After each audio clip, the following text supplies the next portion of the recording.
The Great Bay was formed over 14,000 years ago, when the last of the continental glaciers melted away.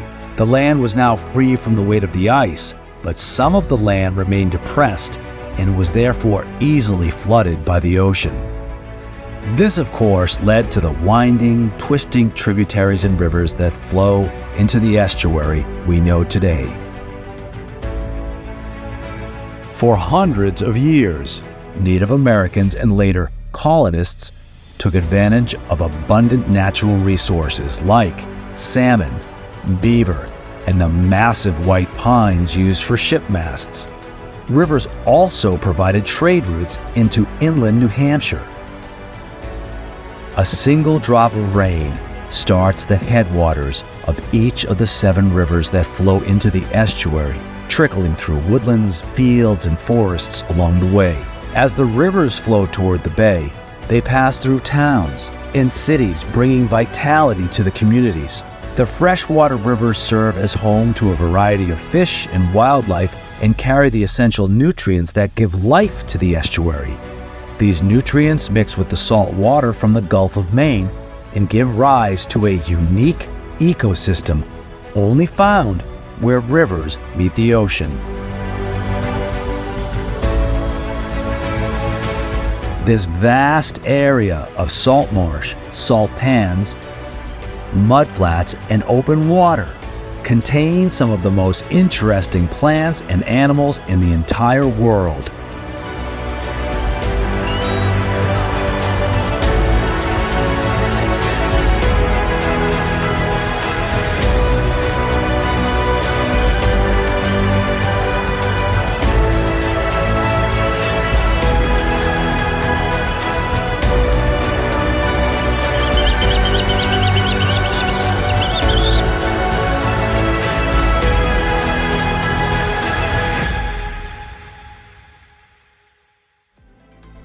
As tranquil as it seems, the estuary is a place where only creatures who are adapted will survive, because every 6 hours, the tides move in and out, and it leaves normally flooded plants and animals for long periods without water.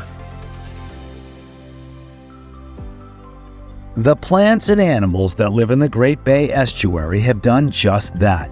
They have adapted to these extreme conditions over millions of years. The horseshoe crab, an animal that predates the dinosaur, can withstand the changes in tides, salinities, and currents. It's a great representation of all of the creatures who can live in this extreme environment.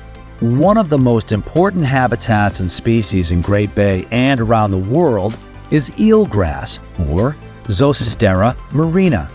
Now, this seagrass performs a myriad of important ecosystem functions, from stabilizing sediment, filtering particulate matter, improving water clarity, and slowing wave action.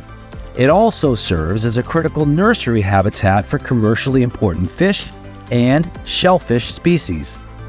Additionally, eelgrass creates an important ecological link between other habitats, such as salt marshes and oyster beds. Because of its significance, eelgrass is one of the most studied species in all of Great Bay.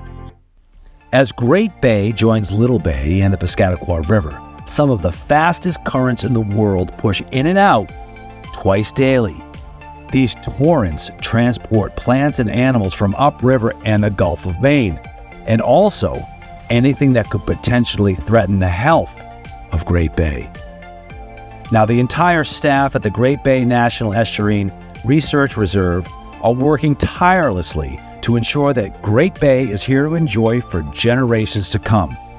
It's important for all of us to do our part to protect and preserve this natural beauty, the Great Bay.